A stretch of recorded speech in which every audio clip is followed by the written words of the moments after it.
আসসালামু আলাইকুম রহমতুল্লাহ। প্রিয় ইমানদার পরহেজগার মুত্তাকি মুমিন মুসলমান ভাই ও বোনেরা, আজকে হলো 7 নাম্বার রোজা। আজকে 7 নাম্বার রোজায় একটি দোয়া আপনার সাথে আমি শেয়ার করব। আজকের এই 7 নাম্বার রোজায় এই একটি দোয়া মাত্র একবার পাঠ করবেন। কবরে যাবেন, 3 প্রশ্নের জবাব ওটা আল্লাহ নিজে দিয়ে দেবেন বা নবীজি আপনাকে সাহায্য করবেন। ভয় হবে না আপনার। কবরের জীবনে শান্তি তো শান্তিই পাবেন, এবং আজকে আপনার গোটা জীবনের সব গুনাহ এখন এই মুহূর্তে দোয়াটা পাঠ করার কারণে মাফ হয়ে যাবে। আজকের 7 নাম্বার রোজায় দিলটা একটু নরম করেন, দোয়াটা পাঠ করেন। দায়িত্বের সাথে বলছি, গুনাহ আর থাকবে না। আমি দোয়াটা আপনাকে বলবো, তার আগে অনুরোধ করছি ভিডিওটিতে একটা লাইক করে দিবেন অনুগ্রহ করে, এবং কমেন্টে আমিন লিখবেন। আর আমাদের মাদ্রাসা দান করতে চাইলে, রোজায় অনেকেই দান করেন মাশাআল্লাহ, এই নাম্বারে ফোন করবেন 013-1730-5156। ফোন করে আমার সাথে কথা বলে দান করবেন ইনশাআল্লাহ। দর্শক, আপনাকে একটা কথা বলি, আপনি মুসলমান না, এ কারণে আপনার গুনাহ মাফ হবে। গুনাহ মাফ হওয়ার শর্ত হলো মুসলমান হওয়া। দুনিয়ায় মানুষ কত জানেন? বর্তমানে 700 কোটি প্লাস। এর মধ্যে 500 কোটি মানুষের কোনো ক্ষমা নাই, তারা মাফ পাবে না, না এই দুনিয়ায় না পরের দুনিয়ায়, মানে পরকালে তাদের কোনো কি নাই, ক্ষমা নাই। আমি মিথ্যা বললে আল্লাহ তো আছে, আল্লাহ তুমি আমার শাস্তি দিও, এই বইটা মাথায় নিয়ে বলছি। 500 কোটি মানুষের কোনো ক্ষমা নাই। আর 200 কোটি মুসলমান আছি আমরা, আমাদের ক্ষমা এই দুনিয়াতেও আছে, পরকালেও আছে। মুসলমান যে, সে ক্ষমা পাবে, সে গুনাহ করলেও ক্ষমা পাবে। যে অমুসলমান, মুসলমান না, সে গুনাহ করলে তার কোনো ক্ষমা নাই। যে মুসলমান, সে গুনাহ করলে তার ক্ষমা আছে। আজীব ব্যাপার না বলেন? এটাই বাস্তব। তবে হ্যাঁ, কোন অমুসলমান যদি মুসলমান হয় আজকে, তাহলে সে ক্ষমা পেয়ে যাবে। কোন অমুসলমান যদি মুসলমান না হয়ে মরে, তাহলে সে ক্ষমা পাবে না। কোন মুসলমান আজকে যদি ক্ষমা চায়, সে ক্ষমা পেয়ে যাবে। কোন মুসলমান যদি আজকে ক্ষমা না চায়, আজকে মারা যায়, পরকালে গিয়ে তার ক্ষমার সুযোগ আছে, এবং সে জান্নাতে যাবে, এটা 100% গ্যারান্টিওয়ালা কথা। একজন মুসলমান যদি আকাশ ছোঁয়াও গুনাহ করে, মুসলমান এ কারণে সে কি হবে? জান্নাত পাবে। মুসলমান জান্নাত পাবে ওয়ারিশ সূত্রে। এক বাবার 4 সন্তান, বাবা মারা গেছে, 2 সন্তান থাকে, সেই 20-30 বছর ধরে বিদেশে থাকে। বাবার জমি জমা জমি যেখানে যা আছে 2 ছেলে দেখে। হামলা মামলা শত্রুতা সবকিছুর মোকাবেলা 2 ছেলে যে গ্রামে ছিল তারা দেখেছে। বাবা যখন মারা গেছে, তখন জমির ভাগ বন্টনের সময় কিন্তু সবাই সমানই পায়। তো মুসলমান হিসাবে সবাই আমরা আদম আলাইহিস সালামের সন্তান, জান্নাতটা আমাদের হবে ইনশাআল্লাহ। তবে যারা পাপাচার করবে, তারা একটু পানিশমেন্ট ভোগ করবে জাহান্নামে, এরপরে জান্নাতটা তাদের জন্য হয়েই যাবে। তো আসল কথা কি জানেন? আপনি মুসলমান না, এই কারণে আল্লাহ আপনাকে ক্ষমা করবেন।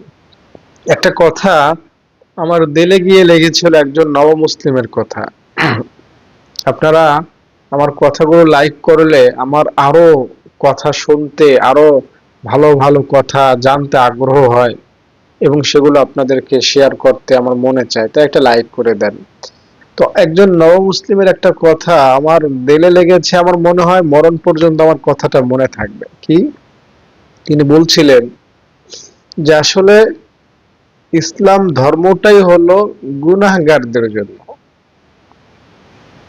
মানে ইসলাম ধর্ম যে গ্রহণ করেছে, বা আমরা যারা ইসলাম ধর্মে আছি, আমাদের জন্য গুনাহ। আমরা গুনাহ করলে আমাদের কোনো ভয় নাই, আমাদের কোনো দোষ নাই, আমাদের এটা অপরাধের কিছুই না। আমরা গুনাহ করব, আল্লাহ বলছেন মাপ চাইবা মাপ পাবা, মাফ করে দিব। একজন মুসলমান গুনাহ নিয়ে মরলেও আল্লাহ বলবেন, হাদিসে এটা আছে তো, বান্দা 70 বছর হায়াত দিচ্ছি, কি করছো? আল্লাহ, গুনাহ করছি। একটা ভালো কাজও করো না? না আল্লাহ, একটা কাজও করি নাই। তো সব গুনাহ করেছো, আল্লাহ তাআলা তার আমলনামা হাতে নেবেন, দেখবেন, পৃষ্ঠা উল্টাবেন, আল্লাহ তাআলা দেখবেন, বা ফেরেশতা দিয়ে দেখবেন, আল্লাহ তাআলা তার সারা জীবনে গুনার গুনাহ, একটা সওয়াবও নাই। আল্লাহ বলবেন, বান্দা অনেক গুনাহ তো দেখলাম, কিন্তু তুমি তো আমার সাথে শিরক করো না। না আল্লাহ, শিরক করব কেন? আমি মূর্তি পূজারী ছিলাম না তো, তোমাকে মানি নাই, তোমার হুকুম অমান্য করেছি ঠিক, তাই বলে আল্লাহ আরেকটা মানবো, ওই কাজ আমি করিনি। আল্লাহ বলবেন, যা বান্দা, 70 বছর যা কাম করছো সব মাফ করে দিলাম, সোজা জান্নাতে যা। এটা হলো মুসলমানের বৈশিষ্ট্য, মুসলমানের 7 খুন মাফ। বুঝতে পেরেছেন? তাই আপনি মুসলমান, আপনার কোনো ভয় নাই। এই মাহে রমজানে আজকের 7 নাম্বার রোজায় আপনি হাতের চুটকি দেওয়া যত সহজ, আপনার গুনাহ আজকে তত সহজে মাফ করে ফেলতে পারবেন। এখন বলবেন, হুজুর আমি তো জেনা করেছি। করেছেন তো কি হয়েছে? আপনি মানুষ না? আপনি জেনা করবেন না, করবে কি ফেরেশতারা? বলবেন, হুজুর আমি তো নামাজ পড়ি নাই। সমস্যা নাই তো, আপনি 7 নাম্বার রোজায় আছেন, মাপ চাইবেন, মাপ পেয়ে যাবেন। বলবেন, হুজুর আমি তো সুদ খাইছি। কোনো কারণেই নেই, সুদ খাইছেন, আপনি মানুষ তাই খাইছেন, শয়তান আপনাকে ধোঁকা দিয়েছে এজন্য আপনি সুদ খাইছেন। বলবেন, হুজুর আমি গান শুনতে অভ্যস্ত, আমি দাড়ি রাখি নাই, আমি খারাপ কাজ করেছি। কোনো প্রবলেম নাই। আল্লাহর আদালতে বান্দা সমান। আল্লাহ তাআলার কাছে যদি বান্দা মাপ চায়, আল্লাহ বলবেন, বান্দা তোরে মাফ করে দিলাম। হ্যাঁ, মুসলমানের এই সুযোগটা আছে। বুঝতে পেরেছেন? একজন মুসলমান পরকাল আল্লাহ তাআলার সামনে দাঁড়াবে, সে আল্লাহর সামনে অনেকটা ভয়ে ভীত হয়ে দাঁড়াবে, কেমন যেন গুনাহগার মুসলমান। হ্যাঁ, আমার আপনার মতো রোজা রমজানেও কোরআন খতম দেয় না, তাহাজ্জুদ পড়ে না, দান খয়রাতে অভ্যস্ত না, কিছু পাজি টাইপের আমরা যারা মুসলমান আছি সমাজে, এদের মতো আল্লাহওয়ালা মুসলমান না। তো আল্লাহ তাআলা তাকে ডাকবেন এবং তার আমলনামা তার হাতে দিবেন। এই নে আমলনামা, নে তোর আমলনামা, তুই কি অপরাধ করেছিস নিজেরটা নিজে পড়। আমার হুকুম যদি মানুষ নাই, এটা তুই নিজেরটা নিজে পড় আর নিজে বিচার করবি, তুই জাহান্নামী না জান্নাতি। আল্লাহ তাআলা বান্দাকে তার আমলনামা দিয়ে দিবেন তাকে পড়তে, আল্লাহ তাআলা শুনবেন। দেখুন মুসলমানের কত ভাগ্য, আল্লাহ তাআলা একজন পাপী মুসলমান তার সাথে পর্যন্ত কথা বলছেন। আপনার কি মনে হয় আল্লাহ তাআলা যাদের সাথে কথা বলছেন, কথা বলবেন, তাদেরকে আল্লাহ শাস্তি দিবেন? হতেই পারে না, হতেই পারে না। আল্লাহ তাআলা কাফেরদের সাথে কথা বলবেন না, এরা আল্লাহকে দেখবেও না। কাফের যারা, ওই যে 500 কোটি মানুষ বললাম না, এরা পরকাল আল্লাহকে দেখবেও না। কিন্তু আমরা মুসলমান আল্লাহকে দেখবো। আমরা যদি জাহান্নামে যাইও কোনো কারণে, আল্লাহ তাআলা আমাদেরকে সান্ত্বনা দিবেন যে বান্দা যা একটু জাহান্নামে, একটু একটু একটু সময়ের জন্য থাক জাহান্নামে, আমি তোকে নিয়ে আসবো আবার। ওই যে মা দেখবেন, বাবা অনেক সময় রাগ হয়, ঘর থেকে বের হয়ে যা। হ্যাঁ, সন্ধ্যাবেলায় যদি ঘরে না ফিরে মা বাবা রাস্তায় বের হয়, আরে আমার সন্তান কই গেল, এর কাছে ফোন দেয়, তার কাছে ফোন দেয়, ঠিক না, অস্থির হয়ে যায়। তো আল্লাহ একটু হয়তো হাসরের মাঠে একটু বান্দার অনেক গুনাহ দেখে একটু হয়তো রাগ করবেন, বলবেন যা জাহান্নামে যা। তবে পরে আল্লাহ তাআলা সান্ত্বনার বাণী শোনায় দেবেন, বান্দা তোকে কিন্তু চিরস্থায়ী জাহান্নামে দিচ্ছে না, একটু সময় থাক আবার নিয়ে আসবো। আল্লাহ তাআলা এটা বলে দিবেন। আর মুমিন মুসলমান যারা জাহান্নামে থাকবে, তারা বুক ভরা আশা নিয়ে থাকবে, এই বুঝি আল্লাহ ডাক দিচ্ছেন, আমাকে জাহান্নাম থেকে নিচ্ছেন। আপনি এটা জানেন না? জাহান্নামে মানুষ যাবে আর আসবে। মুসলমানদের জাহান্নামে যাওয়া হলো ঘরে এক দরজা দিয়ে ঢোকা আর এক দরজা দিয়ে বের হওয়া, এর চাইতে বেশি না।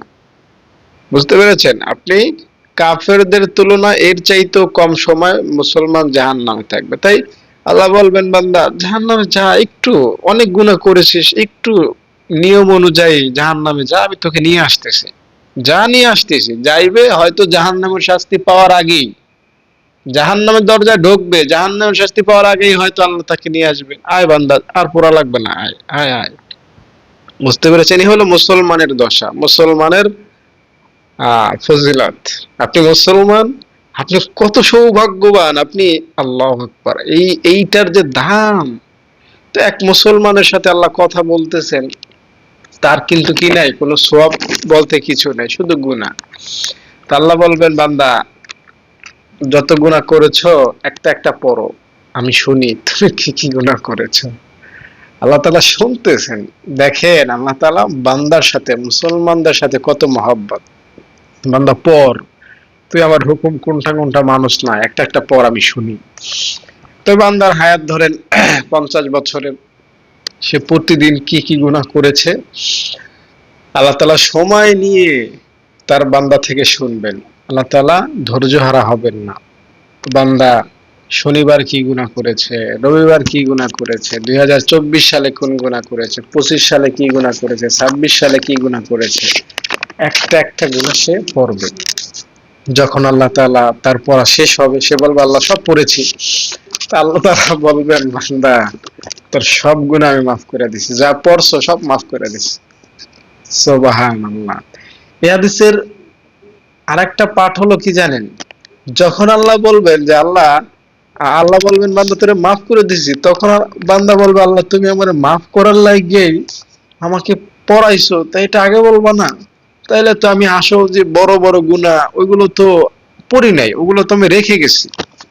তুমি আমাকে ধমক দাও কিনা, শাস্তি দাও কিনা, জাহান্নামে ফেলে দাও কিনা, এজন্য তো আমি বড় বড় পৃষ্ঠা, বড় বড় গুনাহগুলো গোপন করে গেছি। হ্যাঁ, তো আল্লাহ তাআলার নবীজি হাদিসটা বলেছেন আর সাহাবীদের সাথে হেসেছেন। তো আল্লাহ তাআলা হলেন এমন গফফার। আপনি মুসলমান, আল্লাহ তাআলা আপনাকে যে কি দিছেন, আল্লাহু আকবার। আপনি একটা কথা ভাববেন যে আল্লাহ রাব্বুল আলামিন কোনো ফরিয়াদ ছাড়া, কোনো দরখাস্ত ছাড়া আপনাকে এই রমজান দিয়েছেন এবং মুসলমান অবস্থায় রমজান দিয়েছেন। আল্লাহু আকবার। একটা বার আপনার এই জবানটা দিয়ে একটা বার শুধু বলবেন আল্লাহ, মাফ চাই, আল্লাহ বলবেন মাফ করে দিলাম।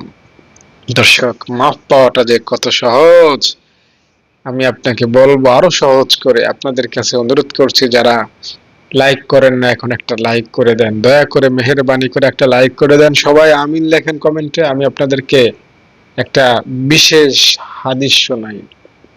হাদিসে এসেছে, কোন বান্দা যখন গুনাহ করে কিন্তু মাপ চায় না, অথচ সে মুসলমান, সে আল্লাহকে বিশ্বাস করে, সে আল্লাহর কাছে মাপ চায় না, আল্লাহ তাআলা কি করেন জানেন? এই মুসলমানকে মাফ করার জন্য আকাশের পাখি, সমুদ্রের মাছ, গর্তের পিপিলিকা, এই প্রাণীগুলোকে ডাকেন এবং বলেন আমার এই বান্দার জন্য দোয়া করো, আমার বান্দা অনেক গুনাহ করেছে তার জন্য দোয়া করো। তখন এই প্রাণীকুল এই বান্দার জন্য বলে আল্লাহ তারে মাফ করে দাও। আল্লাহ তখন বলেন আমার প্রাণীরা, তোমরা তো নিষ্পাপ প্রাণী, তোমরা আমার বান্দার জন্য দোয়া করছো, তোমাদের দোয়া কি ফেরত দেয়া যায়? যাও, তোমাদের কারণেই আমি আমার এই বান্দাটারে মাফ করে দিলাম। অথচ আল্লাহই কিন্তু দোয়া করতে বলছিলেন। মানে মুসলমানকে যে কোনো ভাবে আল্লাহ মাফ করাবেন, এটা হলো আল্লাহ তাআলার উদ্দেশ্য। তাই ঘাবড়াবেন না। আলহামদুলিল্লাহ পড়তে পড়তে পড়তে পড়তে জিহ্বায় ফেনা তুলে ফেলবেন। আপনাকে যে আল্লাহ মুসলমান বানাইছেন এবং এই মাহে রমজান দিছেন, এজন্য আলহামদুলিল্লাহ বলতে বলতে বলতে বলতে জিহ্বাটা ব্যথা করে ফেলেন যে আল্লাহ কি দিছো আমাকে, আমি তো এটার মূল্যই বুঝলাম না, তুমি আমাকে না চাইতে কি দিছো আল্লাহ, আল্লাহ। আলহামদুলিল্লাহ বলতে থাকেন, বলতে বলতে জিহ্বায় ফেনা তুলে ফেলেন। হ্যাঁ, সেজদা এত বেশি লম্বা সেজদা দিবেন, একটা সেজদা দিবেন, আল্লাহ আমাকে মুসলমান বানাইছো অথচ আমি এই মুসলমানের গুরুত্বই বুঝলাম না। যাও, আমি একটা সেজদা দিলাম তোমাকে, 1 ঘন্টার একটা সেজদা দেন। দিছেন কোনোদিন? সেজদা তো দেন 5-6 সেকেন্ডের। 1 ঘন্টার একটা সেজদা দেন, নামাজ রাইখা এমনি একটা সেজদা দিবেন, আল্লাহ আজকে 7 নম্বর রোজায় তোমাকে খুশি করার জন্য তুমি আমাকে অনেক কিছু দিছো, তোমার জন্য আমি একটা সেজদা দিলাম 1 ঘন্টা সময়ের জন্য। শরীর যতক্ষণ ব্যথা না হয় ততক্ষণ সেজদায় পড়ে থাকবে। দেন একটা সেজদা আল্লাহকে। আল্লাহ কি পান না আপনার থেকে? আল্লাহ কি আপনার থেকে একটা লম্বা সেজদা পান না? আহা, আমাদের প্রাণ প্রিয় হাবিব মোহাম্মদ সাল্লাল্লাহু আলাইহি সাল্লাম কত লম্বা সেজদা দিতেন। হ্যাঁ, আপনি অবাক হয়ে যাবেন। আম্মা জান আয়েশা রাদিয়াল্লাহু তাআলা আনহা বলেন, আমি একদিন নবীজিকে সিজদায় পড়ে থাকতে দেখলাম, কিন্তু নবীজি আর উঠে না। নবীজি সিজদায় আছেন তো আছেনই, উঠার কোনো খবর নাই। তো আমি ভাবলাম যে নবীজি কি আমাদেরকে রেখে আল্লাহর কাছে চলে গেলেন, মানে নবীজি কি দুনিয়া থেকে বিদায় নিয়ে নিলেন? তো আমারই মনে সন্দেহ হলো, এত সময় সিজদায় পড়ে থাকতেছেন, উঠতেছেন না। তো আমি কি করলাম, আমার মনের এই সন্দেহ দূর করার জন্য নবীজির পায়ে একটু চিমটি দিলাম। চিমটি কাটলাম, নবীজির পাটা একটু ধরলাম, তখন নবীজি পাটা একটু নাড়া দিলেন। তখন আমি বুঝলাম যে না, নবীজি এখনো দুনিয়ায় জীবিত আছেন। তো আমাদের এই নবীজি সাল্লাল্লাহু আলাইহি সাল্লাম কত লম্বা সময় ধরে সেজদায় থাকতেন। হ্যাঁ, এরকম একটা সেজদা দেন না আজকে, দিবেন তো? দিতে পারবেন তো? যদি পারেন তো আপনি ভাগ্যবান। যার একটা লম্বা সেজদা আছে, আর আর কি লাগে? হুম যার 2 তলা একটা বাড়ি আছে ঢাকা শহরে, আর তো চাকরিও লাগে না, তো বসে বসে খাইতে পারবে। তো যার একটা লম্বা সেজদা আছে, তার হাসরের মাঠে আর কিচ্ছু লাগবে না। একজন বান্দা এরকম হাসরের মাঠে গিয়েছে, যার একটা সেজদা এরকম ছিল, আল্লাহর কাছে প্রিয় মাকবুল সেজদা। তো আল্লাহ তাআলা ওই বান্দাটারে মাফ করছেন, জান্নাত দিছেন। সেজদাটা কেমন ছিল শুনবেন? ওই বান্দা মসজিদে গেছে একদিন, মসজিদে গিয়ে দেখে যে সবাই তো ভালোই নামাজে আছে, ইমাম সাহেবের সাথে সেজদায় আছে। তো ওই লোকটা সেজদা যাবে না, ইমাম সাহেব যখন উঠবে তখন আল্লাহ আকবার বলে হাত বাঁধবে, সেজদা যাবে না। তখন আবার মনে হলো যে না, সেজদাটা খামাখা মিস করব কেন। হাদিসে এসেছে, একটা সেজদা হলো দুনিয়ার চাইতেও বেশি মূল্যবান। 100 কোটি টাকা না, কিন্তু একটা সেজদার দাম 100 কোটি ডলার না। হ্যাঁ, শুধু বাংলাদেশটা বিক্রি করলে যা মূল্য হয় তার মূল্য পরিমাণ একটা সেজদার দাম না, বরং দুনিয়া, আসমান, সাগর, মাটি, স্বর্ণ, রৌপ্য, লোহা, ঘর বাড়ি, আসবাবপত্র, যত মুদ্রা, যত দেশ, যা কিছু আছে সবকিছুর চাইতে দামি হলো একটা সেজদা। এই কথা তার মনে হইলো, তাহলে সেজদাটা আমি খামাখা ছেড়বো কেন? ইমাম সাহেব তো এখনই দাঁড়িয়ে যাবে, আমি সেজদাটা মিস করবো না। তাড়াতাড়ি সেজদায় গেলেন। লোকটা যখন মারা গেল, যেদিন আল্লাহ তাআলা তাকে বললেন, বান্দা তোমার জীবনে কি করেছো না করেছো ওগুলো আমি দেখিও নাই, দেখতেও চাই না, তবে একদিন একটা সেজদা দিয়েছিলা আমার জন্য, এই কথা ভেবে যে এই সেজদাটা আমি কেন মিস করব, এটা তো অনেক মূল্যবান একটা সেজদা, একটা সেজদা দুনিয়ার চাইতেও দামি, তো আমি সেজদাটা মিস করতে চাই না। তো ওই দিন যে সেজদাটা দিয়েছিলাম, ওই সেজদাটা আমার কাছে ভালো লেগেছিল, আমি ওই সেজদাটা অনেক পছন্দ করেছি। ওই একটা সেজদার কারণে যাও, তোমাকে আমি 10 দুনিয়ার সম পরিমাণ বা তার চাইও বড় জান্নাতের মালিক বানায় দিলাম। এক সেজদা, এক সেজদা। হাসরের মাঠে যদি একটা সেজদা নিয়ে উঠতে পারেন, আজকে রমজানের 7 নম্বর রোজায় আপনি যদি আল্লাহকে একটা সেজদা দেন, হ্যাঁ, আমার কথা আপনি কান খুলে শোনেন, দিলের মধ্যে গেঁথে রাখেন, ভুল বললে আপনি আর একজন হুজুরকে জিজ্ঞাসা করে নিতে পারেন। একজন মুসলমান যখন গুনাহের কারণে জাহান্নামে চলে যাবে এমন অবস্থা হবে, আল্লাহ তাআলা, মুসলমানকে তো আল্লাহ তাআলা ভালোবাসেন, তো আল্লাহ তাআলা বলবেন, কেমন যেন বান্দাকে গোপনে ডাকবেন বা কানে কানে বলবেন, যেন সবাই শুনতেও না পায়, এ বান্দা কিছু আছেনি, কোনো ভালো আমল করেছো আমার জন্য? হ্যাঁ, কেমন যেন ফেরেশতারাও শুনবে না, কোনো মানুষও শুনবে না, জাহান্নামের ঘোষণা হয়ে গেছে। তো আল্লাহ তাআলা কি বলবেন, বান্দা কোনো ভালো কাজ করেছো আমার জন্য? মনে হয় একটা ভালো কাজের উসিলা দাও, আমি তোমাকে গোপনে ক্ষমা করে দিব। হুম তো আপনি যদি ওই দিন আল্লাহকে বলতে পারেন যে আল্লাহ, আমি তো একটা সেজদা দিয়েছিলাম লম্বা 10 মিনিটের সেজদা, আমি তো একটা 20 মিনিটের সেজদা দিয়েছিলাম, আমি তো তোমার জন্য আধা ঘন্টার একটা সেজদা দিয়েছিলাম 7 নম্বর রোজা, আমার মনে আছে। তো আল্লাহ তাআলা এই একটা সেজদার উসিলায় কিন্তু আপনাকে জান্নাত দিয়ে দিবেন। সামান্য একটা উসিলায় আপনি জান্নাত পেয়ে যাবেন। তাই আজকে এই রোজায় 7 নাম্বার রোজায় আপনি আছেন, ভুলেও কোনো ক্রমেই আপনি মাহরুম হয়েন না, ক্ষমা থেকে বঞ্চিত হয়েন না। আল্লাহ তাআলার কাছে ক্ষমা চান। আজকে দেখুন, মাহে রমজানের যে কোনো আমলেই আপনি ক্ষমা পেতে পারেন মাহে রমজানে। তাই নির্দিষ্ট কোনো ক্ষমা পাওয়ার জন্য নির্দিষ্ট কোনো আমল করা দরকার নাই। আপনি যে আমলটা আপনার কাছে স্বাচ্ছন্দ্য মনে হয় ওই আমলটা করেন, ওই আমলটা রুসেলা দিয়ে আল্লাহকে বলেন, আল্লাহ আমারে মাফ করে দাও, আল্লাহ আপনাকে মাফ করে দিবেন। যারা কোনো আমলেই পারেন না, আজকে তো রোজা রাখবেন, রোজা রেখেছেন 7 নম্বর রোজায়, তো আপনি আল্লাহকে বলেন, আল্লাহ আজকে রোজা রেখেছি, রোজার উসিলায় আমারে মাফ করে দাও, আল্লাহ মাফ করে দিবেন। মাহে রমজানটা কি জানেন? মাহে রমজানটা হলো শয়তান থাকে না। মাহে রমজানে শয়তান তালাবদ্ধ থাকে এবং জাহান্নামের গেট বন্ধ থাকে।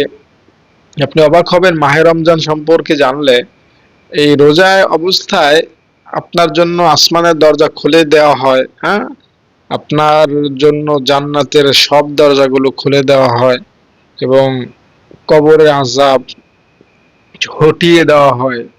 আরো যে কত উপকার আছে রমজানে, আল্লাহু আকবার।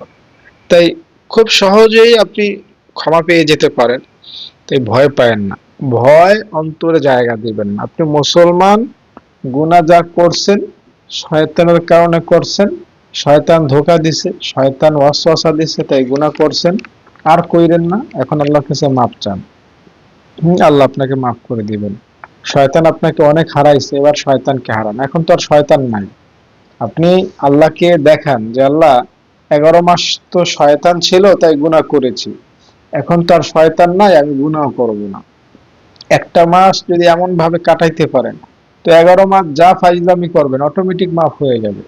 হ্যাঁ, হাসরের মাঠে একটা অধ্যায় এমন আসবে, আপনি শুনলে অবাক হবেন। আল্লাহর বান্দাকে যখন জিজ্ঞেস করবেন এত গুনাহ কেন করছো, ওই বান্দা বলবে আল্লাহ শয়তান করাইছে। তো শয়তান তো 11 মাস করাইছে, রমজানে তো আর শয়তান থাকে না, ঠিক না? তো আল্লাহ তাআলা কি বলবেন যে শয়তান যেহেতু করাইছে, তোমার সব গুনাহ শয়তানকে দিয়ে দাও, তুমি জান্নাতে যাও। কিন্তু রমজান মাসেও যদি আপনি গুনাহ করেন, তো এই গুনাহ আপনি কাকে দিবেন? শয়তান তো নাই। রমজান মাসে গুনাহ করা মানে নিজেই একটা শয়তান। আপনি রমজান মাসে রোজা রাখেন না, আপনি দিনের বেলায় ধুমসে অন্য 11 মাসের মতোই খাবার খান, তা আপনি একটা মিয়া আহা ডাহা একটা শয়তান, একটা ফাজিল, একটা দুষ্ট, একটা বোকা, নির্বোধ, জাহান্নামী। আর কি বলবো? যখন শয়তান নাই তখন আপনি শয়তানি কাজ করতেছেন, তার মানে নিজেই আপনি শয়তান, আর যে শয়তান সে জাহান্নামে যাবে। তাই মাহে রমজানে যে রোজা রাখে না, যে নামাজ পড়ে না, এ তো শয়তান। যদি সে মুসলমান হয় আল্লাহ তাআলা মাফ করেও দিতে পারেন, বাট সহজে সে কিন্তু নিস্তার পাওয়ার মতো মানুষ না। আমরা যারা মুসলমান, আমরা যারা রোজা রাখি, তারাবি পড়ি, 5 ওয়াক্ত নামাজ পড়ি, এরপরও যদি রমজানে গুনাহ হয়ে যায় টুকটাক, সেটা অভ্যাসবশত, অভ্যাসে মানুষ অনেক কিছু করে ফেলে, ওটা দোষণীয় না। বাট 11 মাস নামাজ পড়ি নাই, রমজানেও পড়ি না, আমি তো একটা শয়তান। 11 মাস আমি রোজা রাখি নাই, রমজানও রোজা রাখি না, আমার চেয়ে বড় ফাজিল কে আছে? আমি 11 মাস নাটক সিনেমা দেখতে অভ্যস্ত ছিলাম, রমজানেও দেখি, আমি তো একটা শয়তানের লিডার। আমি ভুল বলেছি, ভুল বললে আমাকে মাফ করবেন, কারো কলিজায় ব্যথা লাগলে কিছু করার নাই, মাঝে মধ্যে একটু কঠোর কথা বলতে হয়। তো আমরা আজকে 7 নাম্বার রোজায় আছি ভাই, আমরা আজকে মাপ চাইবো এখন মোনাজাতে। আপনারা যারা ভিডিওটিতে লাইক করেন না, অনেকেই লাইক করেন না আমি দেখতে পাচ্ছি, আপনারা একটা লাইক করে দেন, মেহেরবানি করে একটা লাইক করে দেন ভিডিওটিতে এবং কমেন্টে আমিন লিখবেন। আমরা আল্লাহর কাছে আজকে মাপ চাইবো, ওই আসমানের মালিক আমাদেরকে মাফ করে দিবেন। আজকে 7 নম্বর রোজায় বলেছিলাম একটা বিশেষ দোয়া আপনাদের সাথে শেয়ার করব। তো আমি যে দোয়াটা আপনাকে পাঠ করতে বলবো, ওই দোয়াটা আপনি এভাবে পাঠ করবেন, আল্লাহুম্মা গফিরলি ওয়ারহামনি। এই দুই বাক্যের একটা দোয়া আপনি পাঠ করবেন, আল্লাহুম্মা গফিরলি ওয়ারহামনি।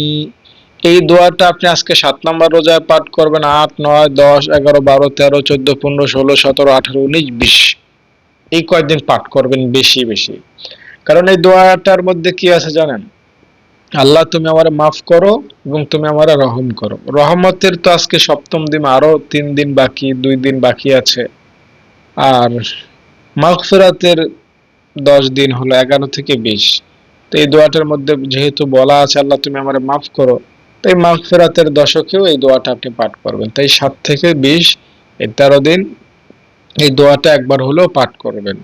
আজকে বিশেষ করে ক্ষমা পাওয়ার আশায় দোয়াটা পাঠ করেন, আল্লাহুম্মা গফিরলি ওয়ারহামনি, আল্লাহুম্মা গফিরলি ওয়ারহামনি, আল্লাহুম্মা গফিরলি ওয়ারহামনি। অন্তরে মনে মনে নিয়ত করবেন, আল্লাহর কথা, হাসরের কথা স্মরণ করবেন, জান্নাতের কথা মনে করবেন, জাহান্নামের কথা মনে করবেন, নবীজির কথা মনে করবেন, সাহাবীদের কথা মনে করবেন, পরকালের ভাবনা আনবেন।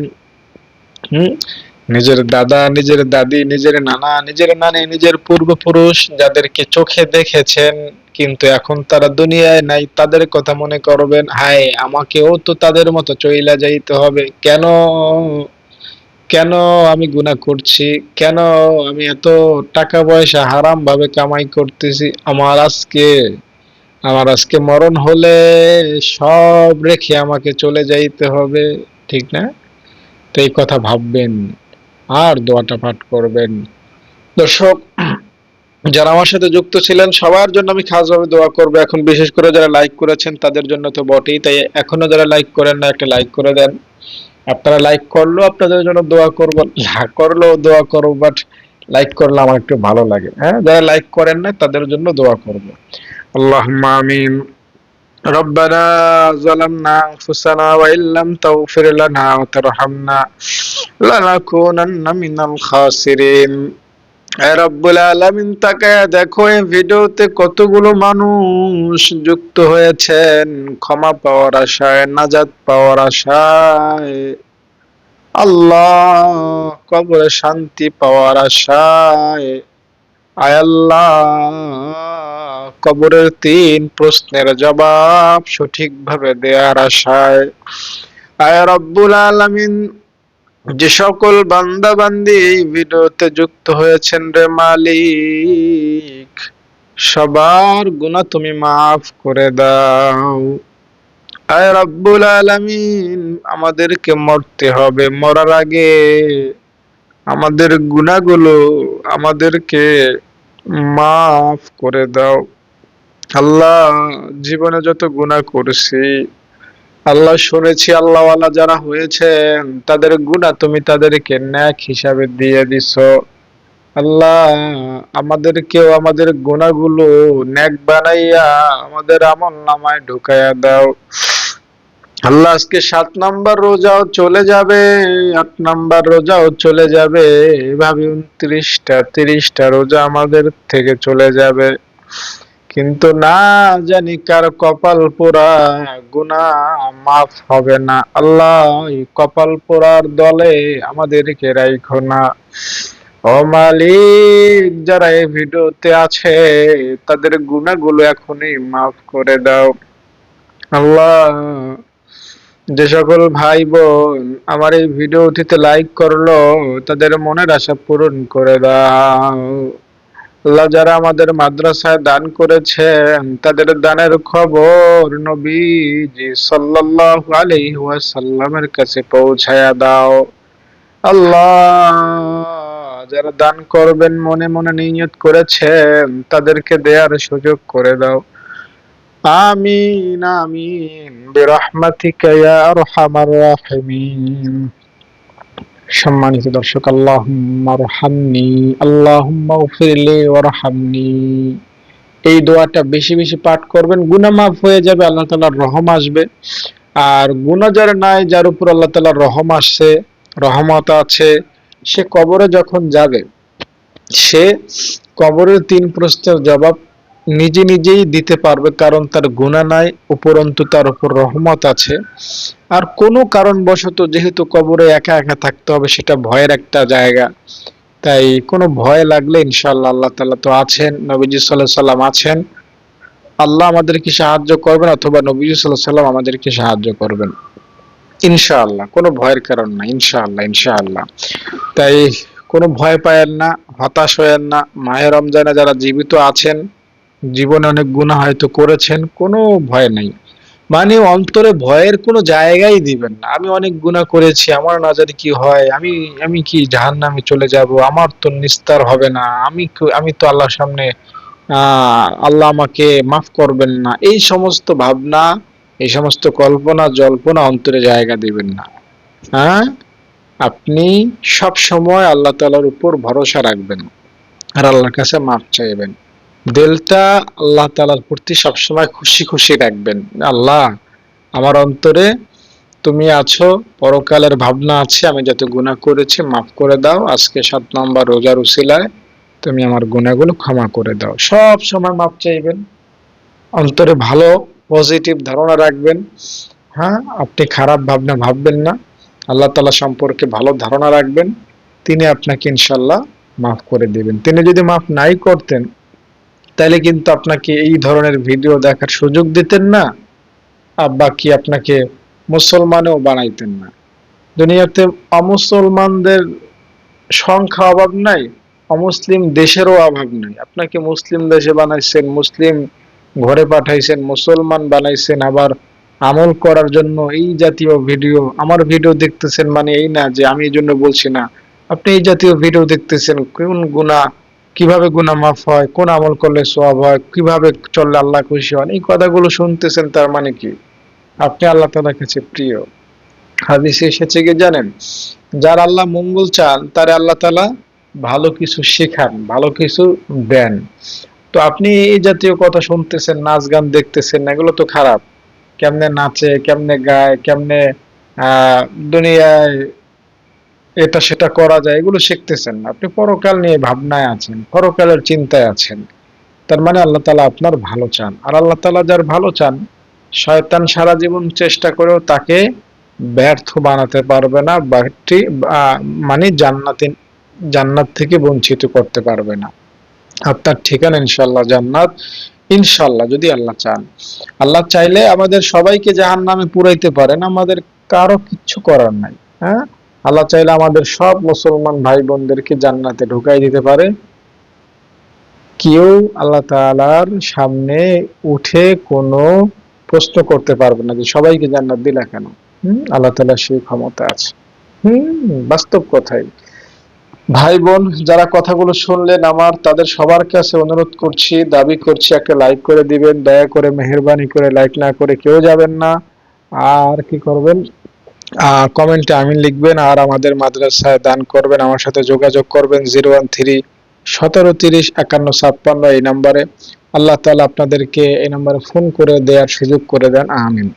প্রিয় দর্শক, দেখতে পাচ্ছেন আমাদের মাদ্রাসার ছাত্রীদেরকে।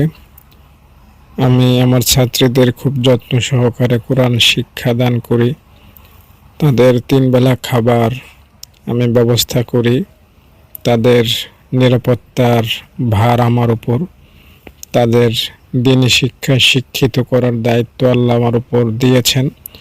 তাই আমি আমার সর্বোচ্চটুকু দিয়ে তাদের প্রতি খেয়াল রাখি, তাদের থাকা খাওয়া, পোশাক আশাক, তাদের নিরাপত্তা, পড়ালেখা, পড়াশোনা, যেখানে যেখানে যখন যা লাগে আমি তা করার চেষ্টা করি আমার সাধ্য অনুযায়ী।